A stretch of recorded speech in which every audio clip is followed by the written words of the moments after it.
છેલ્લા 30 વર્ષથી આટલી બધી કરોડોની બજેટમાં ફાળવણી છતાં આ રાજ્યની સરકાર એક પણ IIT, IIM, ISRO, PRL, NID, IRMA, સેટ, એમએસ યુનિવર્સિટી બરોડા જેવું એક પણ કેમ્પસ બનાવી શકી નથી. Oxford, Cambridge, Harvard, Berkeley, Yale, વર્લ્ડની કોઈ પણ યુનિવર્સિટીના સ્કોલરને પૂછો કે આ જે કેમ્પસોની યાદી મેં આપી જે કોંગ્રેસની સરકારો દરમિયાન બન્યા, પંડિત જવાહરલાલ નહેરુ અને વિક્રમ સારાભાઈના વિઝનના કારણે બન્યા, એનાથી ચોથા, આઠમા, 16મા ભાગનું એક પણ કેમ્પસ છેલ્લા 30 વર્ષમાં એ લેવલની પ્રેસ્ટીજવાળું કેમ્પસ આપણા ગુજરાતમાં બન્યું નથી. 30 વર્ષથી એવો જ સવાલ, ખાલી પડેલા સરકારી પદોમાં ભરતી ના જ થાય, એમાં કોઈ રોકેટ સાયન્સ નથી. 15, 20, 25 લાખ એમ્પ્લોયમેન્ટ કોઈ રાજ્યની સરકાર કદાચ ઊભું ના કરી શકે, કદાચ સમજી શકાય, પણ ખાલી પડેલા સરકારી પદોમાં ભરતી કરવી એ બહુ સરળ વસ્તુ છે.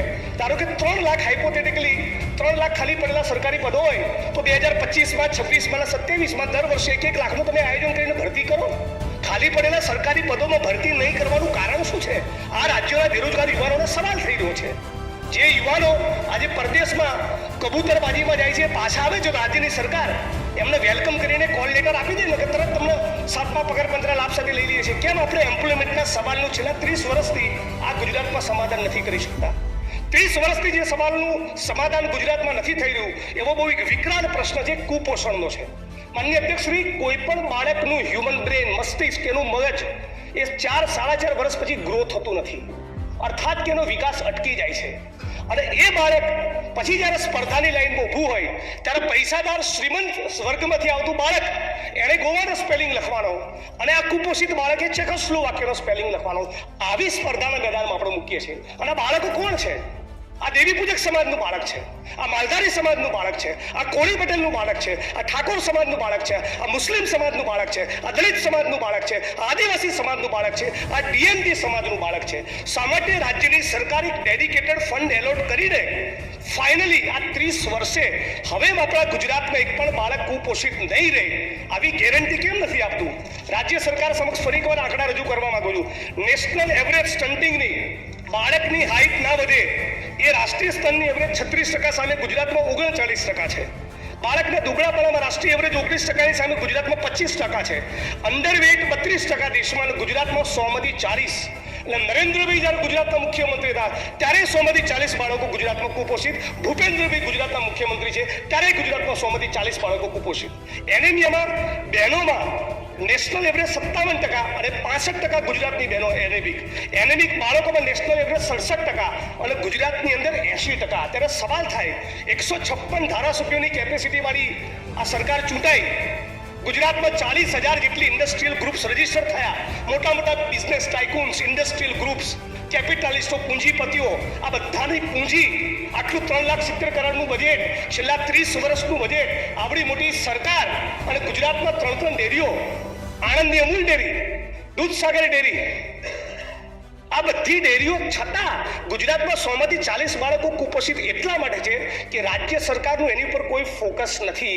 આ બજેટમાં પણ એસસી, એસટી, ઓબીસી, માઇનોરિટી, ડીએનટીના બાળકો હવે આ ગુજરાતમાં એક પણ બાળક કુપોષિત નહીં રહે એવી આ રાજ્ય સરકારની કોઈ જ પ્રતિબદ્ધતા નથી. અને જ્યારે રાજ્ય સરકાર 100માંથી 40 બાળકો કુપોષિત હોવા છતાં એની પર કોઈ ફોકસ જ ના કરતી હોય, એને એક ટાર્ગેટ બનાવીને આવતા 2 વર્ષમાં, 3 વર્ષમાં, 5 વર્ષમાં રાજ્ય સરકારનું આયોજન જ ના હોય, મતલબ કે રાજ્ય સરકાર ક્યાંક ને ક્યાંક એવો મેસેજ આપવા માંગે છે કે એસસી, એસટી, ઓબીસી અમારી પ્રાથમિકતામાં નથી. બજેટના બીજા પણ તમે વિભાગ જુઓ, બધા વિભાગમાં જોવા મળે છે. એમ જેમ 30%થી જે પ્રશ્ન, જે 30 વર્ષથી આ કુપોષણના પ્રશ્નનું સમાધાન નથી થતું, એમ આ વિધાનસભામાં હું છેલ્લા 7 વર્ષથી એક પણ સત્ર ચૂક્યા વગર સતત રાજ્ય સરકારને વિનંતી કરું છું કે એક પણ સફાઈ કામદારે ગટરમાં ઉતરીને મરવું ના પડે એવી બજેટમાં કેમ જોગવાઈ નથી કરતા? આ દેશની અંદર અનેક લોકોએ રોબોટ્સ અને મોડર્ન ઇક્વિપમેન્ટ્સ ઇન્વેન્ટ કરી ચૂક્યા છે, છતાં એક પણ સફાઈ કામદારે ગટરમાં ઉતરીને મરવું ના પડે એવું કેમ આપણે વ્યવસ્થા ના કરીએ? ગટરની અંદર જ્યારે કોઈ સફાઈ કામદાર ઉતરતો હોય, આટલું પાણી હોય, માનનીય અધ્યક્ષશ્રી, કાદવ હોય, કીચડ હોય, આખા શહેરનું, આખા ગામનું મેલું હોય, વંદા કોક્રોચીસ એની દિવાલની ફરતે પડતા હોય, ઝેરી ગેસ હોય, અને એમાં ગુંગળાઈને મરવા માટે રાજ્યના નાગરિકોને આપણે કેમ છોડી દઈએ છીએ? 35-40 લાખ રૂપિયામાં કેરળના એન્જિનિયર્સે રોબોટ ઇન્વેન્ટ કર્યો છે. કેમ રાજ્યની સરકાર રોબોટ વસાવે નહીં? એટલે નરેન્દ્રભાઈની સરકારથી લઈને ભૂપેન્દ્રભાઈની સરકાર વચ્ચેની યાત્રા દરમિયાન જે 30 વર્ષોથી આ પ્રશ્નોનું સમાધાન નથી થતું એ રાજ્યની સરકાર કરવા માંગતી હોય એવું આ બજેટમાંથી કશું જ જોવા નથી મળતું. એ જ પ્રમાણેની પરિસ્થિતિ આરોગ્યની દરેક પ્રશ્નોત્તરી કાળમાં દરેક વર્ષમાં એ કબૂલાત થાય કે આટલા પીએસસી અને સીએસસીમાં ડોક્ટરોની કમી છે. બનાસકાંઠા જિલ્લાના અમારા મત વિસ્તાર જે 35 લાખ લોકોની વચ્ચે એક કાર્ડિયોલોજિસ્ટ નહીં, એક ગાયનેકોલોજિસ્ટ નહીં, એક ઓન્કોલોજિસ્ટ નહીં, એક યુરોલોજિસ્ટ નહીં. એટલે સુઈ કામમાં કોઈ વ્યક્તિને કેન્સર ડાયગ્નોઝ થયું હોય તો એને બાયોપ્સી કરાવવા માટે સિદ્ધપુર જવું પડે, અને જે દિવસે સિદ્ધપુરની હોસ્પિટલમાં જાય એ દિવસે ડૉક્ટર હાજર ના હોય. ત્યાંથી આગળ મહેસાણા જાઓ તો પેટ સ્કેન ના મળે, એમઆરઆઈનું મશીન ના મળે, સીટી સ્કેનનું મશીન ના મળે. એટલે નળાબેટના કોઈ કેન્સરના પીડિતે છે કે અમદાવાદ સિવિલ હોસ્પિટલ સુધી લાંબા થવાનું 150-200 કિલોમીટર, અને ત્યાં જાય ત્યારે ખબર પડે કે એનો લાઈનમાં લાંબો વારો 3.5 મહિના પછી આવવાનો છે. તો શું રાજ્યની સરકાર એવી ગેરંટી આપવા માંગે છે કે આપણા દરેક પીએસસી સીએસસીમાં જેટલા પણ મેડિકલ સ્ટાફ અને જેટલા પણ મેડિકલ ફેસિલિટીની જરૂર છે એ તમામ સવલતો કોઈ પણ સંજોગોમાં રાજ્યની સરકાર આવતા 1 વર્ષમાં 2 વર્ષમાં પૂરી કરશે? 2027ની વિધાનસભાનું ચૂંટણીનું ફોર્મ ભરાય ત્યાં સુધી એક પણ ગુજરાતનું બાળક કુપોષિત નહીં હોય. રાજ્યની સરકાર એવી ગેરંટી કમિટમેન્ટ આપે છે?